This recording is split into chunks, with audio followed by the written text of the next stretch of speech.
Okay, well, gentlemen, thank you for squeezing into our dais this morning. We greatly appreciate all four of you being present. Just for the edification of the panel members and anyone watching this, starting from the my left-hand side, we have Doug Herndon, who is currently the judge in District Court 3. Yes. We have John Watkins next to him. He is running for the seat, a vacant seat in District Court 2. We have Mike Davidson, who is running against Doug Herndon for the seat in District Court 3, And then on the end, we have Richard Scotti, who is also running for the vacant seat in District Court 2. Since I realize all four of you did receive the letter kind of informing you and giving you some background on AAG, I'll skip those, skip that information. Just for anyone else's edification as well, both District Courts 2 and 3 are courts of handle jurisdictional matters involving civil and criminal cases. The civil cases will involve matters, generally speaking, in excess of $10,000. And they handle all jury trials, things of that nature. None of these gentlemen will be handling family court cases, assuming they are elected or re-elected, much to their chagrin. We will start, generally speaking, we all start from the left if there are no females on the panel. So we will start with you, Doug. Doug, why have you decided to run for re-election at this point in time and in this particular race? And obviously everyone else will have an opportunity to answer that same question.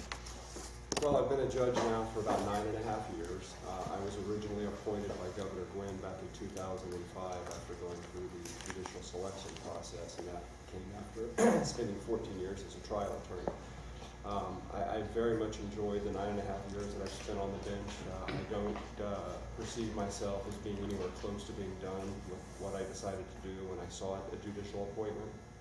My entire legal career has been spent within the district court system as a trial attorney and as a judge, kind of learning about and seeing what works and what doesn't work, what people's expectations are, how we can improve. Not just from an individual courtroom standpoint, but from the entirety of the judiciary, as well as how we work with the Department of Parole and Probation, the Public Defender's Office, the DA's Office, the Civil Bar, all of those things. And we've still got a lot of work to do. There are many things that are still facing the court system as we come off the end of the recession and the things that we've been able to do from a budget standpoint. Since I run the criminal division and serve on the court's executive board, I'm kind of probably even more familiar with than a lot of people on the bench are about the issues we face. And at the end of the day, I very much enjoy my job every day. I love being in court. I love presiding over trials, and I just very much want to continue doing that. John, why'd you run for the seat in District Court 2? Well, first off, John, it's my opinion that to be a judge is the pinnacle of a legal career. A judge is the keeper of the community. And this particular department has both civil and criminal. I've been a practicing lawyer for 34 years. I have extensive experience in both civil and criminal. I have also life experience. I'm not just a young guy. I also protected this flag up here. I was a colonel in the Nevada National Guard Reserve, and I believe wholeheartedly in the Constitution. And you know, John, I always carry my Constitution, and I didn't even leave it at home for this. This is a very important document. This is why we don't just behead people, we give them their day in court. One thing I can assure all you folks is that I would be fair. I've always been fair my entire life. And whether I'm endorsed or not, and I really want your endorsement, as I've been here before, you will be treated fairly regardless. I really find it very heartening for me that since I've been contrary to the police, in other words, on the other side, I have all the major police endorsements. I got the PPA, I got PPA civilians, I got the PPA supervisors, I got NAPSO.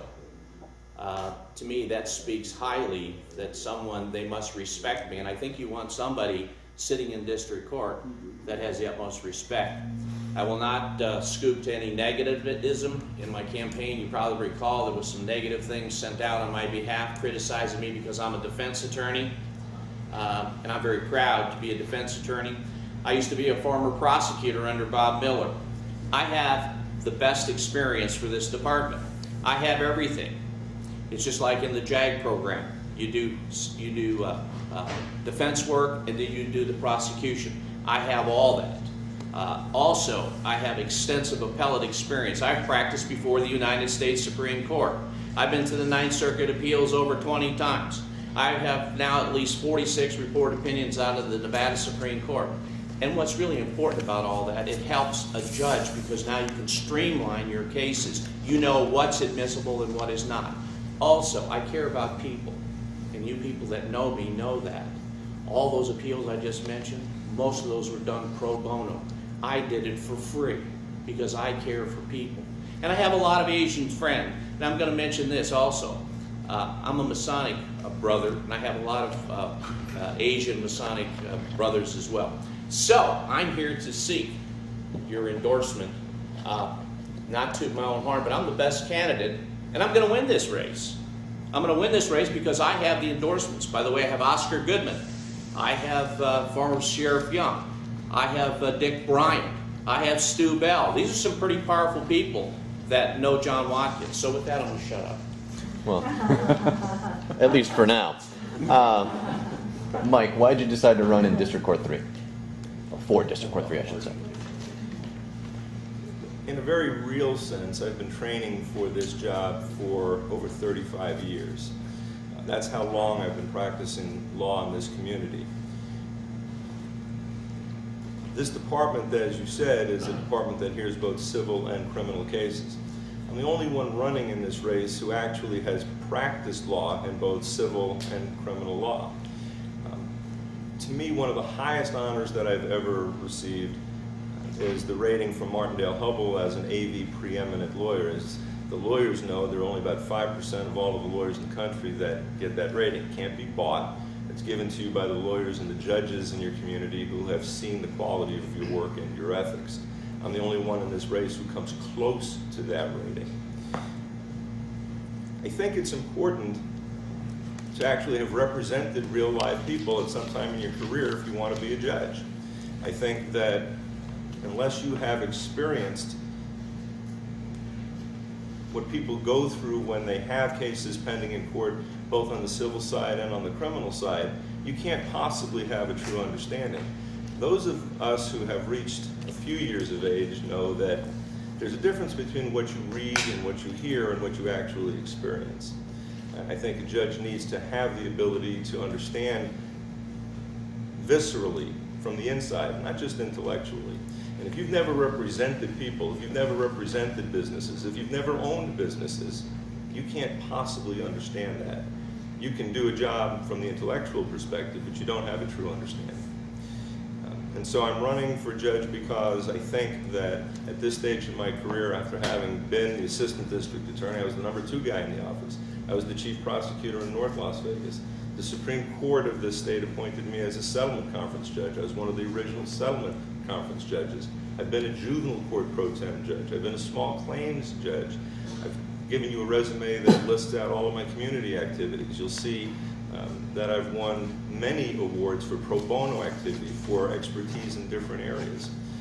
Those are things that people in the know in this community recognize. I think we can do better in Department 3, and that's why I'm running in this department. And I'm running because I have a commitment to this community. I've had for many decades, and it shows in the work that I've done in this community. This is where I can be of the most benefit using the experience and the knowledge that I've gained for the greatest number of people. Okay. Richard. Well, good morning, everybody. Richard Scotti, running for District Court Judge, Department 2. I'm very honored to be here. I'm very honored that before the primary, your organization chose to endorse me. I carried that endorsement very proudly, and it was very important to me. And I hope to earn your endorsement again. And I also have many endorsements from very influential and important people and groups in this community. But I want you to select me as the best person for this job now and endorse me because you find my qualifications to be superior and my background and education to be superior, not because someone else said that I'm superior. I also want you to know when I first graduated from Hastings Law School back in San Francisco in 1988, Hastings was the number 17 school in the country. I graduated in the top 10% of my class, and I've continued to work the hardest I can to do the best job I can for my clients and for the community. And Like Mr. Davidson here, I too am an AV rated lawyer, which is the highest rating a lawyer can get under the AV system, under the Martindale-Hubbell system for legal ability and ethics. I have served by appointment of the Nevada Supreme Court for 10 years as a Supreme Court settlement judge.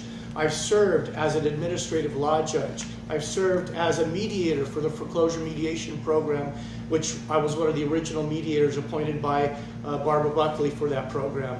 I've served as a state agency prosecutor.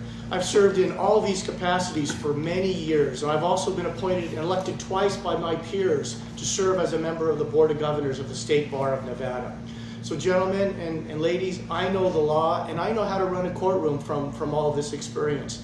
And I'm seeking election as a judge because I also know that in the Constitution of the United States, our preamble, it begins, "We the people of the United States, in order to form a more perfect union, establish justice."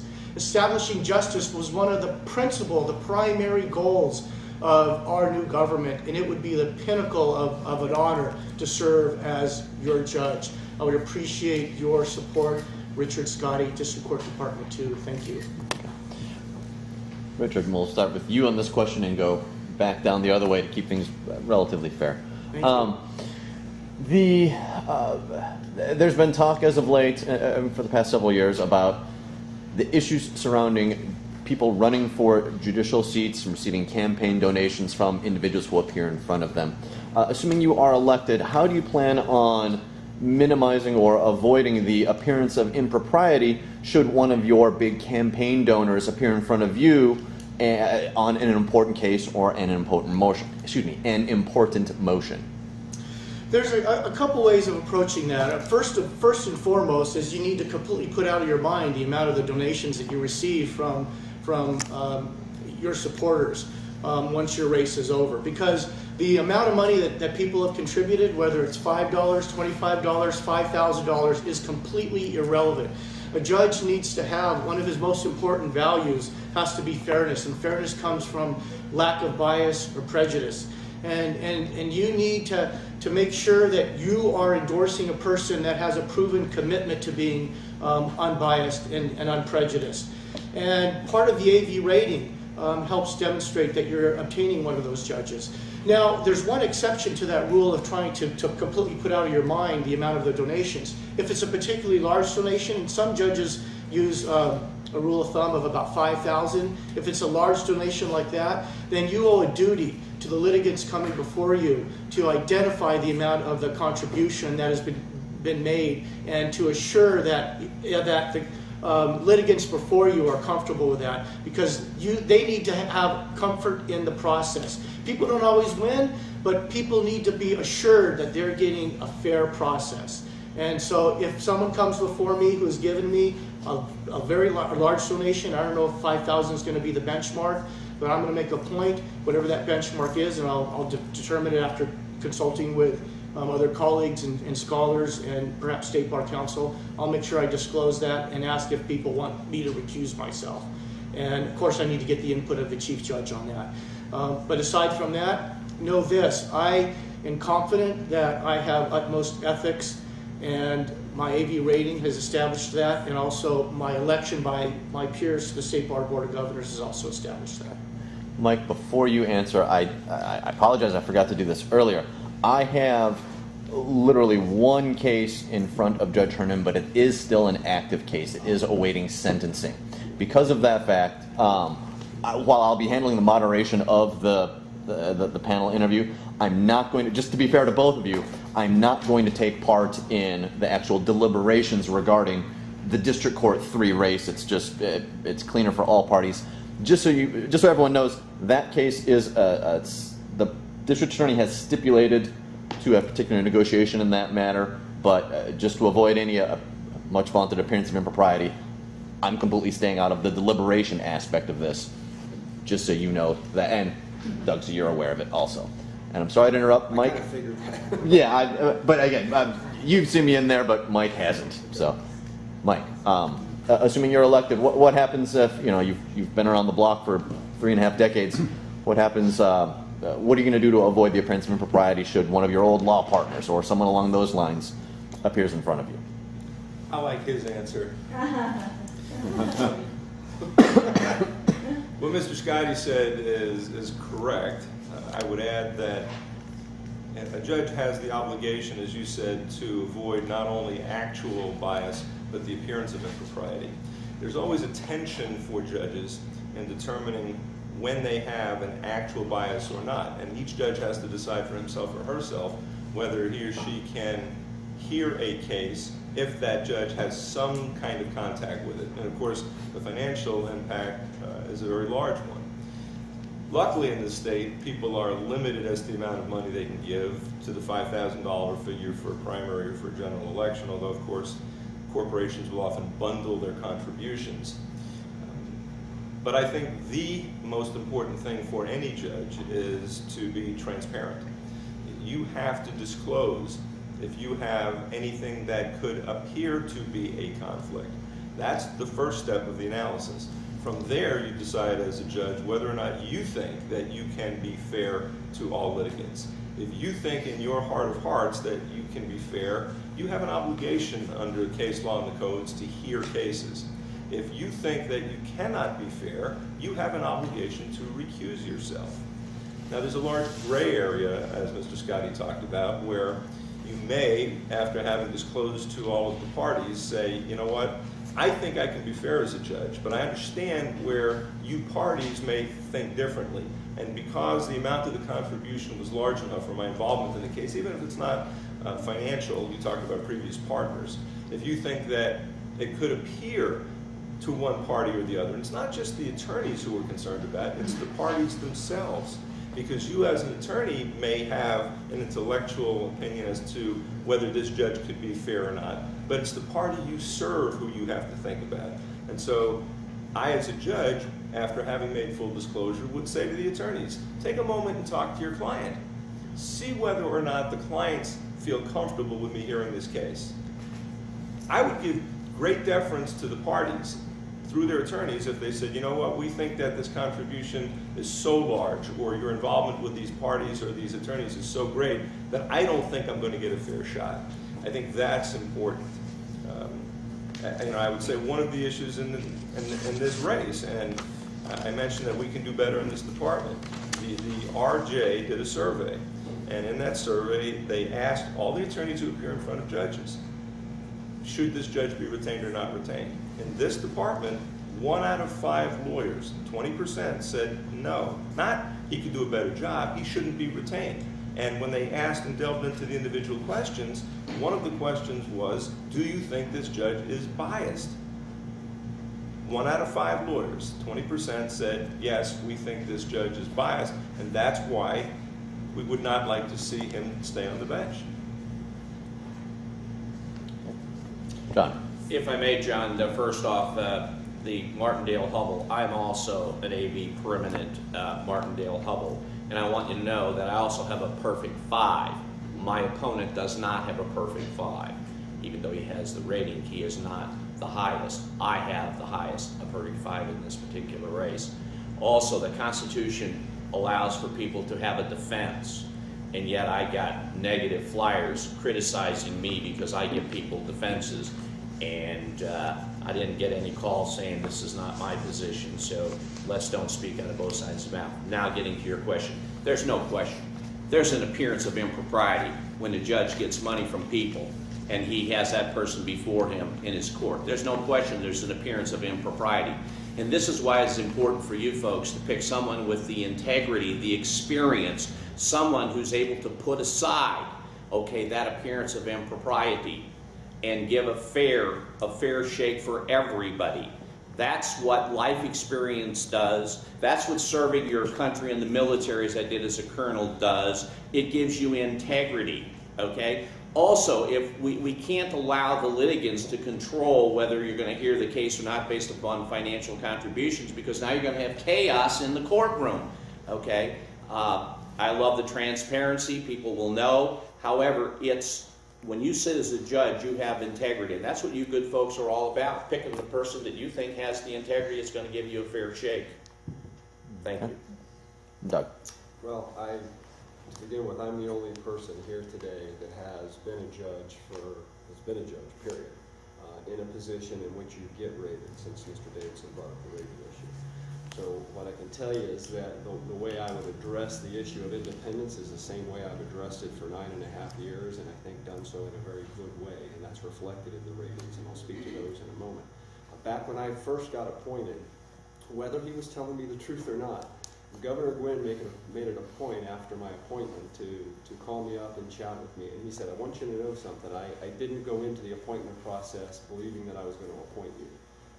Both now Judge Williams and now Judge Johnson, who were the other two people that came out of the committee interviews with myself, had been through the process before, had been interviewed by him before, and he was familiar with that. And what he told me was that he had planned on appointing one of those two until he interviewed me. He said, so I want you to know something. You got this job because of your interview with me and the way you impressed me with the way you planned on going about being a judge. So don't ever believe that you owe anybody anything. Go into that job being independent. It wasn't because this person called or that person called or anything like that. Sure, people all contact the governor when the names come out of a committee interview, but he said, I want you to understand you got this job because of who you are. And I went about it from day one with that in mind, that people deserve to be treated fairly, to get prompt decision and reasonable, respectful justice regardless of who they are, what they are, where they've been, who they know, anything like that. And that's how I've done it since day one, and that's how I'm going to continue doing it even after a contested election. It doesn't matter. Nobody gets any better treatment because they've given a campaign contribution. The nature of judicial elections is that the legal community is who primarily contributes to judicial campaigns. I'm very proud of the fact that as a civil criminal judge, I have been receiving campaign support from plaintiff's personal injury bar, plaintiff's business bar from a civil standpoint, the civil defense bar, people who defend civil personal injury cases, criminal defense attorneys, support from prosecutors associations, everything across the board. Any area of law that can appear in the courts have been supportive of me. And in my mind, that tells me that they all trust that I'm doing a good job. I don't think, other than the occasional pro per criminal defendant, which John and John they'll always file pro per issues in cases, but it's very rare, if ever, that I can remember anybody's asked me to recuse off of a case. Now, I do exactly what each of these gentlemen are talking about. Sometimes you make disclosures, and it's usually based on an appearance of impropriety issue, not that you as an individual feel that you can't be fair. But you make that disclosure, and pretty much every time I've made that disclosure, the attorneys have still chosen to say, we want you to stay on the case, as opposed to taking their chances and going anywhere else. So I know that they trust me. The ratings that Mike's referring to when he says 1 out of 5 people are saying I shouldn't be retained, it's actually a little less than that. I think last time my rating was 81%. But here's what you need to understand about that. I have the highest career rating of any judge that'll be on the ballot this November. I have the highest career rating of any judge in the civil criminal division that's been on the bench as long as I have. I've been through 5 of those rating periods. Having an 81% rating this last time was substantially above the average. I mean, people are going to be displeased, and people hold on to that. I get that. I understand that. You're never going to have somebody that gets a 100% rating type thing. The nature of being a civil criminal judge is that you're going to be dealing with people's disputes. You're going to rule against people. You're going to issue decisions that they don't like. I understand that. I don't expect that everybody's going to like me, and I don't do my job trying to make everybody like me. I do my job to make sure that people feel like they had a fair shake, that I listened, that I was prepared, and I gave them a good decision.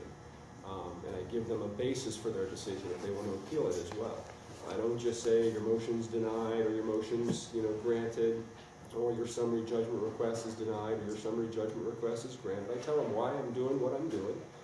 That was advice that goes against what Stu Bell told me when I started, actually, since you mentioned Stu. He's like, don't give them any more information than they need, but I don't agree with that. I think you give them the information they need to know why you're ruling the way you're ruling, and so that they can move forward. And hopefully, once they understand that, maybe they don't appeal it. Maybe they're satisfied. They feel like they had a fair shaking for it. But at the end of the day, you have to go in every day understanding that it's your job to hear cases, not to find reasons to get off cases. There's a lot of political aspects to cases. There's a lot of high-profile cases. There's all kinds of things going on, but our job as an elected official in the judiciary is to hear the case that's assigned to you, not try and figure out how to get away from it because it involves a hot potato kind of decision. So I don't shy away from those things at all, and I maintain a very strong sense of independence in how I rule on things. Okay. We're at about 25 minutes. Mike, I know you have a couple questions that you generally ask. I'm just going to take a break right now while you go at it. You just mentioned Stubel, you know, because I just thought about it. About 20 years ago, I had a party at my house with Stubel, Jerry Keller, and Debbie Lippis, 20 years in 93. Okay. When you mentioned this, Little deja vu. that's a long time. But, you know, the other thing, you know, which I would like to ask you guys, you know, that we do events, you know, 2-3 events every year. Basically, the Judges' Night Out we do twice every 2 years, and we don't ask you to come. You know, we're not looking for you to come to all our events.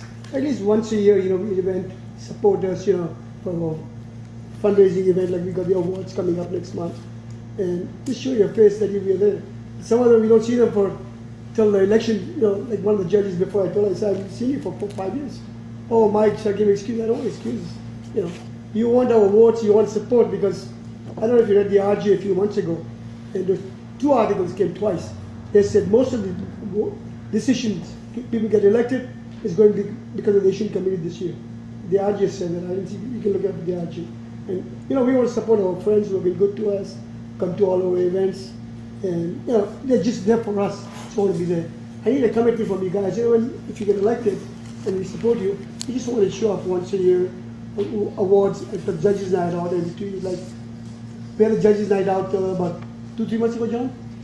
Yes, And, June, you know, I want to say. Yeah, we had commitment from 68 judges. You know, 50 only showed up. We can just give us a BS. We're not looking for BS. If you commit, sure. Yeah, last week some things come up. You know, it's like that. Yeah. So that's what I need to commit to.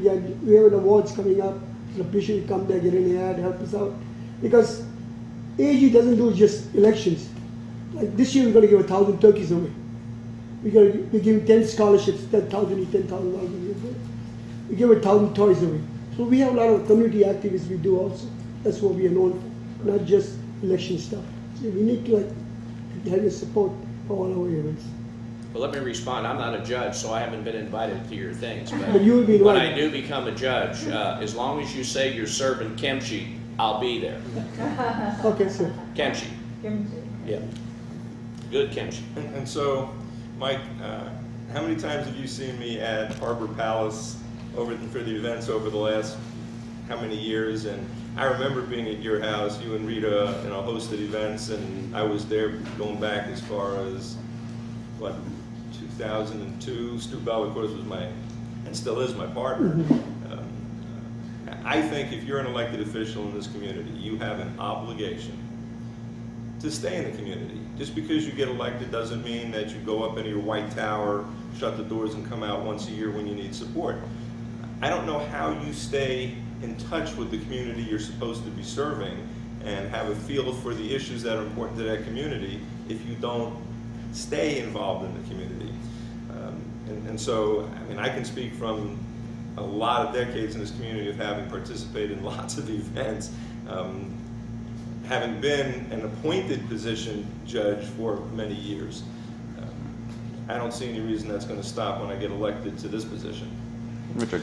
I give you my commitment. I will remain involved and dedicated to the Asian American and Pacific Islander community. I recognize that they represent 10% of the residents here in Clark County, and they're 10% of the business owners here in Clark County, and Asian American and Pacific Islanders represent the largest class of immigrants at the present time. That we need to all have a strong commitment to making sure that we understand the 30 different countries that Asian Americans and Pacific Islanders are coming to, and the 100 different languages that they bring, the cultural diversity and the challenges that they face. And I will be there, and I will be committed. You can count on that. Do you like kimchi? I'd like, she's okay. Well, Mike and I have obviously had a conversation about this, and he knows one of the things that I expressed that I agree with everybody to the extent that as an elected official you've got an obligation to be involved in the community as well. The problem becomes you can't do everything. And as the only one of us who's been in this job for 9.5 years as opposed to a private practice job, my first obligation is to my job and doing everything related to a job that you pay tax dollars for me to do the best that I can do. And then to figure out how to fit in everything else around that. I've been involved with teaching at the Rape Crisis Center for 18 years. I teach at the Gender Justice of Nevada facilities. I teach at UNLV. I am involved in UNLV's law school, judging mock trial programs and trial advocacy classes. I run a mock trial program for 3rd, 4th, 5th, and 8th graders where I wrote all those programs for them. I bring them in. I pay for everything for them to come in and take part in that process. I help Bishop Gorman's high school mock trial team, and these are mainly all after hours type things in the evenings during the year when they'll come over after court is done for the day. I serve on the board of trustees at the Meadows School, which takes up quite a bit of time as well. I run marathons to raise money for a cancer charity here in town. So you do all these things, and hopefully that you're reaching out into the community and affecting people from every type of cultural and religious background in certain organizations, and then you figure out when you can fit in these other things as well. Would I love to come to the AAG events 3 times a year? Absolutely. No, once a year we're happy. Don't worry. I'm talking about whether like you it's 3 said, or 5 or we talked whatever about may it. be. No, I We know. talked about once a year. If you come every event, you don't expect of you. You got family, you got it's like you gave me a list of stuff. But once a year, I know. appreciate come and support us. Get an ad. I don't want to come to every AAG event, so I completely understand where you're coming from. 3 times or 5 times or 10 times a year, you'd love to go to all those things. I mean, you and I know, we go back many years. I obviously enjoy your company. But whether it's AAG or being involved with any other organization that represents a certain cultural entity within the community or a religious area within the community, whatever it may be, you're trying to fit all these things in. The practical reality is you're not going to fit them all in. I'm just being honest with you. But that doesn't mean you maintain an attachment to an appreciation Real quick. for everybody within whatever organization they're involved in. We're right at our time limit, but I think we have one really, really quick question. As if that's possible for all 4 of these gentlemen, with all due respect to The them. reason I would like to ask this question is because there's 1 incumbent and 3 running. My question is, with the campaign contribution and everything, because of your disclosure, you said fairness and no bias, no favoritism and all that, to prevent all that, I mean, I'm sure all of you think you're the best lawyer based on your performance and all that, and et cetera, right? I'm not going to go do that. Based on that, to prevent all that, I would like to just ask this is just my opinion though, or I would like to have your opinion on this. I already asked this question though. But would you rather than having the pressure of running on the elections, and again, disclosures, campaign contribution, all that, would you rather be like appointed rather than run for an election? I'll answer that first. Absolutely not. So when you have someone appoint, what happens, you get the good old boy syndrome and you have a lot of that going on. We can never take away from the public their right to vote for the candidates. And when you do that, you are making a big mistake. Okay. We don't want the Missouri plan, because what happens once you're in, a lot of times you perpetuate, okay? And it's the good old boy syndrome to a degree. You want the individual citizen to vote, even though it's a pain in the neck to campaign, okay? Because I could be watching a Cardinal baseball game right now. I'm happy to be here. But anyways, that's my opinion. Mike, Missouri Plain. I have been on both sides of this question more than anybody at this table. I've come through the judicial selection process 4 times on the state level. Every time I've applied, I've been recommended for appointment. In fact, the last time I was recommended for both open departments. I have come through the federal appointment process twice. I've been recommended for appointment for United States Magistrate Judge twice. I've run campaigns. I have to tell you honestly, I don't know what the right answer to this question is. I'm torn. Asking people for money is the most hateful thing that I ever do running for office. I don't like it, and I wish we didn't have to do it. I also think that John is right, that there's great power in the electoral process. And I also think that it is unlikely that the people of this state are going to vote to give up the right to vote, which is what they're going to have to do for us to go to a different plan. And so I'm torn between the two. There are disadvantages to both systems. I've seen them in operation. I'd like to take the money and the politics completely out of the process. You know, we have a process that when we fill an open seat, there's a vetting process, there's a recommendation by a commission, and then 3 names get sent to the governor. I'm not sure why the governor is better off to make that pick.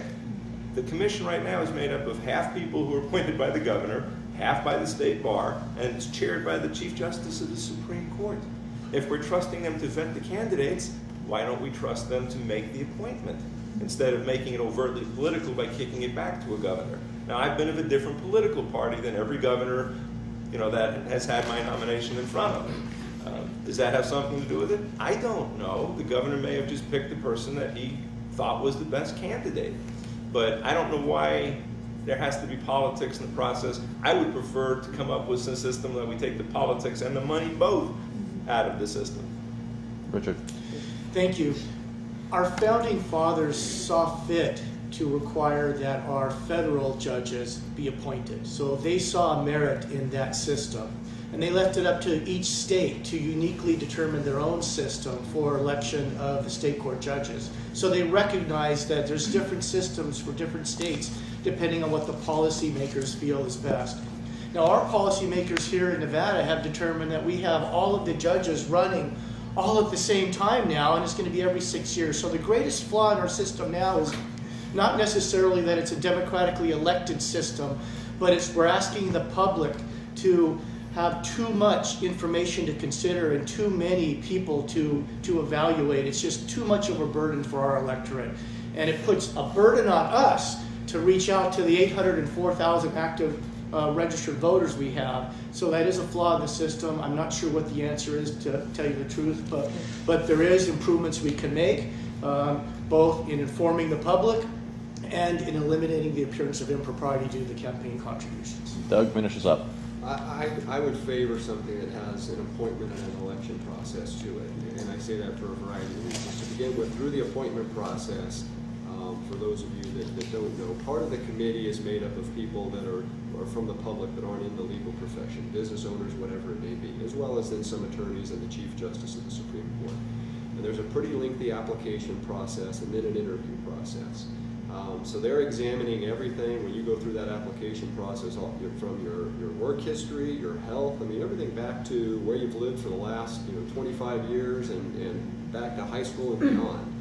And then they examine notable cases that you may have been involved in certain fashions, and they go through and they interview you and they come up with recommendations. And I think it's good to have the two levels of that. The committee comes up and whittles it down to 3 people, and they submit those to the governor's office, which does its own independent evaluation and investigation and solicits information from the public and the bar, and then they make those appointments. The reason I favor that as the initial way to put judges into office, I can tell you that I have had more conversations than I care to count during just this election year, where members of the public have said to me that they don't want to vote on the judicial races because they don't feel like they can learn enough information, and every judge in the district court is on the ballot this year, and we can't learn about you as judges, and this process is very flawed, and I feel like my vote is meaningless if I can't learn about it. And what they inevitably tell me is that they sure don't want to give up their ability to get rid of us, but they just don't think they have enough information to put us in on the front end. And the process that's kind of being proposed is just that you don't lose your vote, but your vote is to get rid of a bad judge. And that there would be some types of reviews that would take place so that information would be given to the public before a retention election so they could decide whether to keep you in office or not. And that if you didn't do a good job and you didn't earn the ability to stay there, you're going to get kicked out of office in that vote, and then the process would start over to put somebody else back in that at least has had that preliminary vetting and screening from a group of people to make recommendations. I don't favor the federal system where you're appointed for life. That idea I don't like. I think you earn your job every day that you're on the job.